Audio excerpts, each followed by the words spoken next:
ഇവനെ കുഞ്ഞുപിള്ളേരെക്കാട്ടപ്പുറം. അവനെ കളിയാക്കും, ഇവനെ കളിയാക്കും. ചൊറിയും, കാശ് വാങ്ങിക്കും.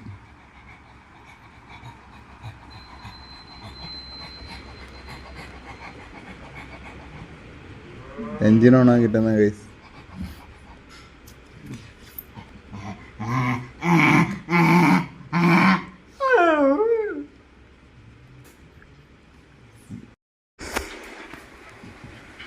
വീട്ടിലെ മുതലാ, ഒരാളെയും വെറുതെ വിടില്ല. ഇതാണ് അവൻ്റെ കൊച്ചേട്ടനായിട്ട് അടി. ഇത് ഞങ്ങളുടെ തന്ത, ഒരേ ഒരു ഡാഡി, വെണ്ണനുള്ളി സുന്ദരൻ. അത് കഴിഞ്ഞ് അടി കഴിഞ്ഞിട്ട് ഇല്ല, അത് കൊടുക്കണോ? അടുത്ത ദിവസം കൊടുക്കണോ? വണ്ടി